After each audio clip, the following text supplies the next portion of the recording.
Ya, rakyat Indonesia bisa menyaksikan. Hanya kehilangan 2 tuyul itu kita nggak masalah. Ya, loh, kan ada gitu, ya kan? Katanya itu adalah surat At-Toha, ya. Oh, menyamakan dengan Nabi Musa dan Nabi Harun menghadapi Firaun. Lebih baik kita gunakan 2 tuyul menghadap jin ibrit, ya itu yang terjadi. Nah, sekarang kalian menganggap Bang Egy, ada yang bilang Bang Egy seperti tuyul jumpa jin ibrit. Kurang ajar nggak? Hah? Ada yang bilang pencundang dan pengkhianat. Gila. Hai. Assalamualaikum warahmatullahi wabarakatuh. Berjumpa kembali di channel Gokil Up to Date. Seperti biasa kita akan membahas berita politik terbaru di tanah air. Namun sebelum lanjut, boleh dong diklik tombol subscribe-nya supaya kalian tidak ketinggalan jika ada video terbaru dari kami. Waduh. Perseteruan antara Egy Sujana dan Roy Suryo CS kian memanas. 2 kelompok yang sebelumnya ini rekan sejawat, orang yang sama-sama begitu vokal menyudutkan Pak Jokowi terkait ijazah palsu. Nah, kini keduanya saling lontar kritikan, lontar ejekan di depan awak media. Seperti yang kita ketahui, kemarin Roy Suryo menyebut kelompoknya kehilangan 2 tuyul yang menemui jin ibrit. Nah, kini pihak dari Egy Sujana melalui Eli Daneti pengacaranya merespon keras hal tersebut, bahkan mengultimatum Roy Suryo CS. Nah, langsung saja kita lihat videonya berikut ini. Malam hari ini media dan rakyat Indonesia bisa menyaksikan begitu kompaknya kami, ya, begitu kompaknya kita. Dan kita sekali lagi berterima kasih kepada ibu-ibu, kepada bapak-bapak yang semua yang bersamai, ya, rakyat Indonesia bisa menyaksikan. Makin aneh aja ya. Hanya kehilangan 2 tuyul itu kita nggak masalah, ya. Loh, kan ada gitu, ya kan? Katanya itu adalah surat At-Toha, ya. Oh, menyamakan dengan Nabi Musa dan Nabi Harun menghadapi Firaun. Lebih baik kita gunakan 2 tuyul menghadap jin ibrit, ya itu yang terjadi. Ya, jadi bukan itu. Jadi artinya kita tetap kompak dan makanya kita akan melihat bahwa mereka akan kebingungan, ya, ini sudah ditersangkakan kok makin galak aja. Tapi betul, kita akan tetap tegas dan bahkan kita semakin yakin bahwa ijazah itu adalah 99,9% palsu. Nah, sekarang kalian menganggap Bang Egy, ada yang bilang Bang Egy seperti tuyul jumpa jin ibrit. Kurang ajar nggak? Hah? Ya, ada yang bilang pencundang dan pengkhianat. Gila nggak? Dibeli oleh Solo, pejuang menjadi pengkhianat. Yang pejuang pengkhianat siapa? Saat ini Bang Egy masih pejuang. Tutup, jangan sebut nama-nama Egy Sujana. Kalian lucu, kalian nggak suka Egy, kalian anggap Egy pengkhianat, pengecut, pecundang, ya kan? Itu menurut kalian. Yang tahu kami, diri kita, ya. Menurut kami kalian adalah provokasi, provokator. Kalian mampu nggak tanpa Egy? Silahkan. Kalau kalian saya lihat, udah Egy keluar, masih kalian bawa nama Egy. Berarti kalian nggak mampu sendirian. Ini pendapat saya dalam psikologi kalian. Kalian gamang. Kalian kayak ayam kehilangan induk. Nah. Kalau kita lihat kelompok Roy Suryo CS ini memang makin keterlaluan ya. Mereka itu kalau ngomong seenaknya asal mangap aja.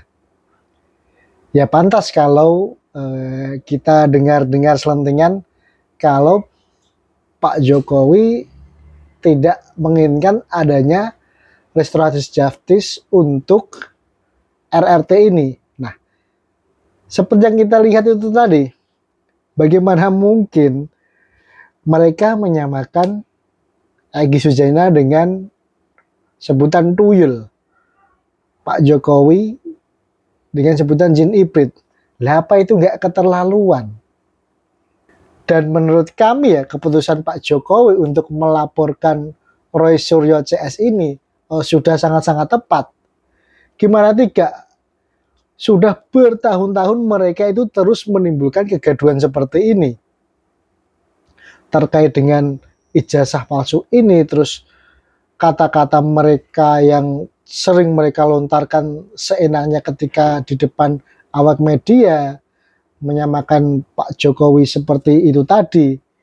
Ya wajar kalau Pak Jokowi mengatakan tidak ada RJ untuk orang-orang ini. Nah, kira-kira gimana nih menurut pendapat kalian? Tulis di kolom komentar di bawah ini. Pak Jokowi harus meminta maaf kepada ini seluruh Rizal rakyat Fadila Indonesia bahwa dia telah menipu bangsa ini Kalau selama merasa lebih paling benar dari sendiri. 10 tahun. Nah, dan kalau dalam hukum adat, musyawarah dan mufakat, di agama itu apa? Maafkan kesalahan orang, ya tahan amarah. Itulah yang dilakukan oleh Pak Jokowi. Dimaafkannya kesalahan orang dan dia tahan amarah. Itu yang disampaikan sama Bang Egy. Kita yang marah-marah datang ke rumah orang, malah orang baik terhadap kita. Seandainya Bang Egy menyatakan seorang Harun atau Musa ketemu Firaun, ternyata Bang Egy tidak Harun dan Pak Jokowi tidak Musa, tidak Firaun. Bang Egy bukan Harun. Nah, kenapa itu hanya ilustrasi? Ternyata Pak Jokowi baik dari kita. Yang menghujat, saya dihujat, saya maki. Kok Pak Jokowi dihujat-hujat datang bertamu ke rumahnya, Itu kesaksian dia dari menerima kita dengan baik, pengacara Egy Sujana. bahkan mengikuti apa yang kita inginkan. Pak Jokowi luar biasa. Setelah kau datang ke rumahku, aku tahu kau adalah niat baik untuk mencari kedamaian. Apa salahnya aku memberikan maaf dan berdamai? Nah, apa yang terjadi hari ini seperti mereka itu, mereka merasa casingnya bagus. Padahal dia udah ketakutan. Dia berani nantang-nantang, padahal dia udah takut. Ya, yang berenam ini sudah takut. Saya hari ini buat statement karena saya selalu disalahkan, karena saya selalu dicari-cari kesalahan. Saya sudah bersabar karena menurut saya jika Bang Egy dihina, direndahkan, sama tidak menghargai saya sebagai PH-nya. Ya, tolong ya, Kozinudin, saya sudah buat LP untuk kamu. Saya akan proses jika kamu tidak menghentikan penghinaan ini, karena saya disuruh oleh keluarga Bang Egy dan anak Bang Egy, jangan proses dulu, Bun. Saya bingung. Sementara Bang Egy mendesak saya untuk memproses. Sementara keluarganya untuk kita memaafkan orang.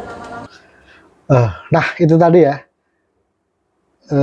Kesaksian dari Elida Neti ketika berkunjung ke Solo, ke rumahnya Pak Jokowi bersama Egy Sujana. Bahkan Elida Neti itu juga sangat terkesan dengan sikap yang ditunjukkan oleh Pak Jokowi. Pak Jokowi itu begitu sabar, begitu legowo, bisa memaafkan orang-orang yang dulunya itu terus menghujat dan menghina dirinya dan keluarganya. Bahkan Elida Neti pun tadi juga ngomong ya, kalau misalkan dirinya yang dihujat pasti akan dibalas. Cuma Pak Jokowi gak seperti itu. Pak Jokowi dengan legowo memaafkan orang-orang yang sudah menghina dirinya. Bahkan ketika Egy Sujana ke Solo, kita tahu sendirilah Egy Sujana dulunya seperti apa. Orang yang begitu vokal menentang pemerintahan Pak Jokowi. Begitu tidak suka dengan Pak Jokowi dan keluarganya. Tapi ketika Egy Sujana sudah datang ke Solo, niat untuk memperbaiki hubungan, meminta maaf, Pak Jokowi pun dengan legowo memaafkan, bahkan memberikan jalan untuk restoratif justice ini. Dan mungkin ketika kita mendengar bahwa Pak Jokowi mengatakan tidak ada restoratif justice untuk RRT ini, Roy Suryo Rismond ataupun Dr. Tifa ini, mungkin Pak Jokowi menganggap mereka ini benar-benar sudah sangat-sangat keterlaluan. Nah, kira-kira gimana nih menurut pendapat kalian terkait dengan hal ini? Silahkan tuliskan opinimu di kolom komentar yang tersedia. Mungkin cukup sampai di sini untuk video kali ini. Jangan lupa untuk di like, komen, dan subscribe. Terima kasih sudah menonton video ini sampai habis. Dan sampai berjumpa lagi di video berikutnya.